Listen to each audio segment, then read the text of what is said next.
Okay, picture this. It's the 1300s. You're a knight. You've trained since you were 7. Your armor is polished. Your horse has a name. Your mustache could win awards. And then a 60-ton metal box rolls over the hill, screaming like a dragon with a sinus infection, and deletes 30 of your closest friends before you've even finished your morning porridge. Congratulations! You are having the worst Tuesday in medieval history. Today's question is simple and completely insane. Drop one M1A2 Abrams tank onto a battlefield against 10,000 fully armored knights, and who actually walks away? Grab a snack. This one takes some turns. Let's start with the boring answer, just to get it out of the way. The knights have never seen anything like this. Not in war, not in nightmares, not even in that weird tapestry their aunt made. It's a metal beast that spits fire, sounds like thunder, and kills people from so far away they can't even see it happening. The crew opens with a 120mm heat round. Boom. 30 knights. Gone. One shot. Then the machine gun kicks in. Hundreds of rounds a minute, and mows down the front line like a lawn that owed it money. Horses panic. Men scream. Nobody has the faintest idea where the death is coming from. Modern armies actually have a name for this. They call it shock and awe. The whole idea is you hit the enemy so hard and so fast that they give up before the real fighting even starts. And against people who think gunpowder is a rumor, yeah, it works beautifully. In this version, the knights break. They run. The tank doesn't get a scratch, and everybody goes home. Boring. Next. Because here's the fun scenario. What if they don't break? What if these knights take one look at the fire-breathing steel demon and go, "That's a monster straight from the underworld, and by God, we are going to stab it." Now we've got a real fight on our hands. So let's actually break down who's stepping into the ring. In the red corner, the M1A2 Abrams. This thing is a beast. 60 tons of composite armor, a 1,500 horsepower engine, a main cannon that can reach out and ruin your entire day from over 4 kilometers away. It's got thermal vision, so it sees you in the pitch dark. It's got GPS targeting, so it doesn't really miss. And it's crewed by 4 people with very specific jobs. A commander who's in charge, a gunner who does the shooting, a loader who feeds the cannon, and a driver who, shocking, I know, drives. In the blue corner, 10,000 knights, heavy plate armor, lances, swords, crossbows, and war horses, literally trained to slam into enemy lines at full speed. In their world, these guys are the final boss, the best armor money can buy, the elite of the elite. To put it in perspective, a single one of these knights could ride into any village and get treated like a rock star. Kids would beg for his autograph. Well, they couldn't write, but you get the spirit of it. These are the guys the songs get written about, and there are 10,000 of them. That's not an army. That's a small, heavily armed, extremely well-dressed city that has collectively decided to go fight a refrigerator. There's just one tiny, itsy-bitsy problem. None of their stuff works. Swords? They slide right off. Arrows? They snap on impact like breadsticks. And even if a knight climbs on top of the tank, and trust me, some of them absolutely will, he's basically a raccoon banging on a fridge. Loud, annoying, completely tragically harmless. So this is easy, right? Hold on. Here's the thing everybody forgets. Tanks don't run on magic. They run on fuel, ammo, and air. And there are 4 very sweaty humans crammed inside who can get tired, scared, and overwhelmed just like anybody else. And that, my friends, is where this gets interesting. Let's talk ammo. The Abrams carries about 40 shells for the main cannon, and roughly 10,000 rounds for the machine gun, which sounds like a lot, until you remember there are 10,000 knights. Let's do the cruel math for a second. Even if the tank never missed once, every shell a perfect kill, every bullet finding a target. That's maybe 10,040 knights down. And that's assuming nobody ever hides, nobody ever moves, and every single shot magically travels through, like 6 knights at a time. In reality, not a chance. So the crew has to be smart about literally every trigger pull. No resupply, no backup, no Amazon Prime delivery to the 1300s. Once that ammo starts running low, every single shot has to count. You can't just spray and pray your way through an entire medieval army. And mobility isn't unlimited either. Sure, the tank is quick in open ground, but it can't drive forever. Sooner or later it has to slow down, cool off, and catch its breath. And if there's one thing medieval armies are genuinely world-class at, it's waiting. These people ran sieges that lasted weeks, months even. They basically wrote the book on wearing an enemy down until he cracks. So the real question becomes, can the tank finish this fast enough before it gets surrounded? And that depends almost entirely on one thing, where the fight happens. The tank's whole personality is distance. It's built for wide open fields where it can spot you early and delete you long before you're close enough to matter. On flat ground with zero cover, it's basically a sniper the size of a bus. The knights simply cannot reach it, ever. But medieval battles weren't always fought on nice, flat, tank-friendly meadows. They happened in forests, on hills, in muddy little valleys. And for a tank, that's a horror movie. Trees block the path, mud grabs the treads, steep slopes can tip the whole thing over. And worst of all, you can't see. Thermal vision is amazing, but it doesn't do much good when there's a tree trunk every 3 feet and a knight hiding behind every single one of them. Now picture the knights getting smart. No more heroic head-on charges. They split up. They come from everywhere. Some on horseback, some on foot, some crouched behind rocks just waiting. The tank gets completely surrounded. It's not damaged, but the 4 humans inside are slowly losing their minds, trying to watch every direction at once. Stress builds, and stress is how people make mistakes. And then the knights pull the sneakiest move of all. They start sending riders in, not to win, but purely to make the gunner waste ammo. Every shot fired at a decoy is one less shot for the real attack. It's not a battle anymore. It's a bank heist. And the tank's ammo is the vault.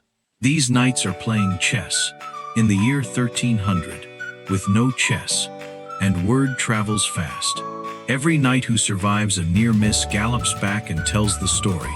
Except each time it gets retold, the monster grows bigger, louder, and angrier. By hour 3, half the army is convinced the tank breathes real dragon fire and eats the souls of everyone it kills. Which for the crew is honestly fantastic PR. Fear does half their fighting for them. So what does the crew do? They adapt.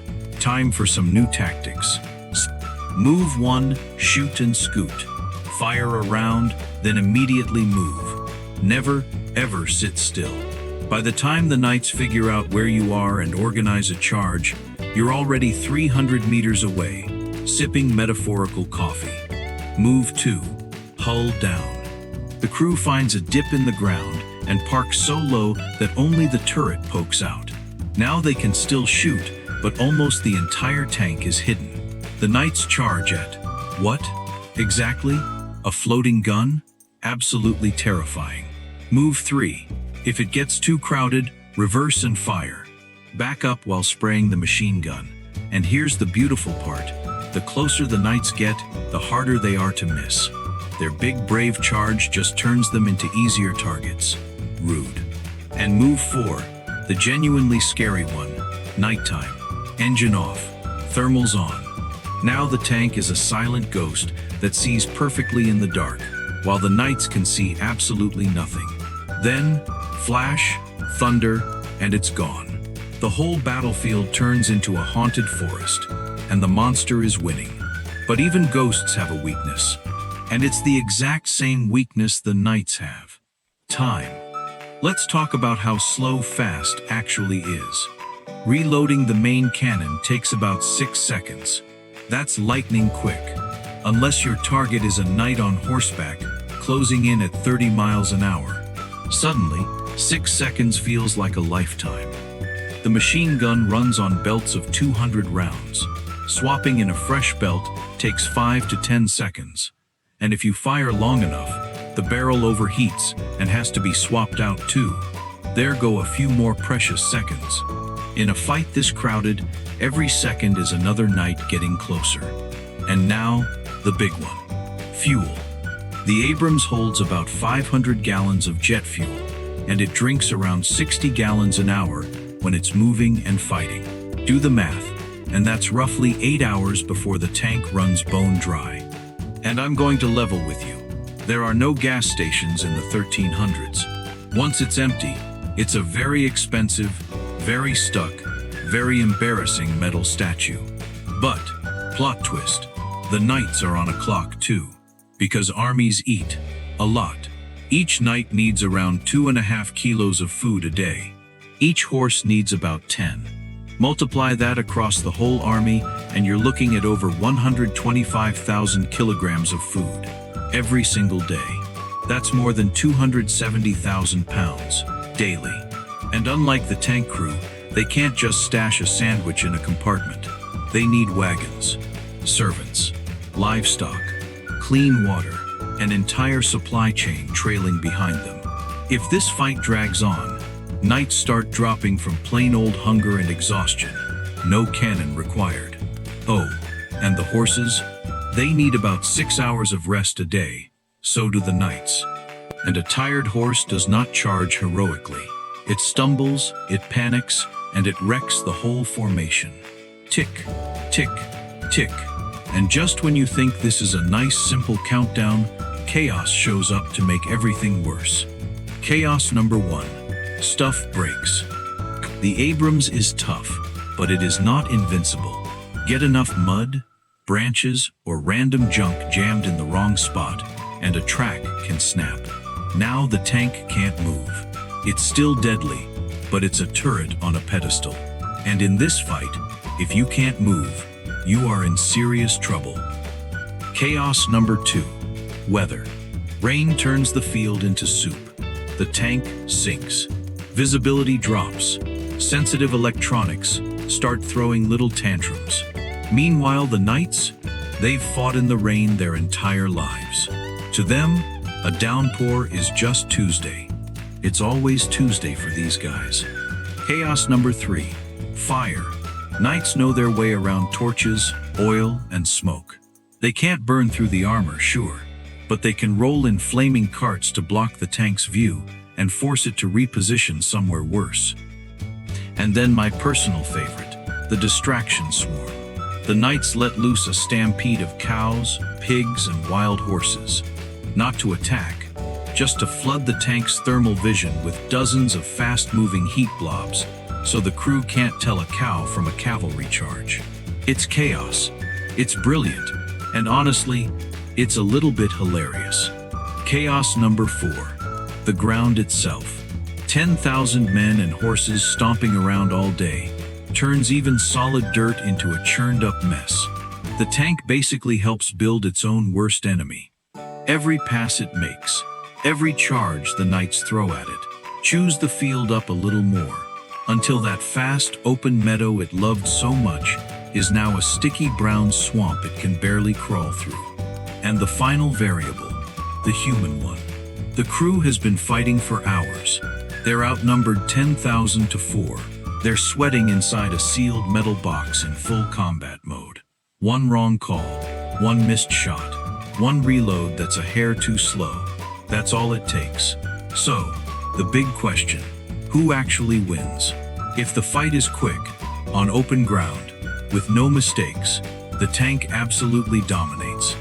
10,000 knights simply cannot cross that much open field before the ammo does its job. Easy win. Not close. But if the ground gets rough, if the fuel runs low, if a track snaps, or the crew slips up even once, then those numbers suddenly start to mean something. 10,000 is a lot of anything. To put it another way, You could hand every single knight a pool noodle instead of a sword, and given enough time, they'd still eventually win by sheer volume of gentle bonking. So the real answer? The tank probably wins the battle. But it might not survive the war. Except, there's one more possibility, and it's my favorite one. Let's say the knights lose. Badly. They charge, and they watch their friends vanish into fire and smoke and thunder. They cannot begin to explain. They have no word for tank, no word for engine, no word for machine gun. In their entire world, there is nothing even remotely like this. So what do they call it? A beast, a miracle, a god. They stop fighting it. They start praying to it, painting it on walls, following it around, leaving it little snacks probably. And those 4 exhausted, sweaty crew members inside, they're not soldiers anymore. They're prophets now. Honestly, best career upgrade in the history of the military. But hey, if you think that matchup was wild, we've got another one for you. What happens when a single Navy SEAL team takes on 1,000 samurai? That video is on your screen right now. Go watch it. Thanks for watching. And remember, always bring a tank to a sword fight.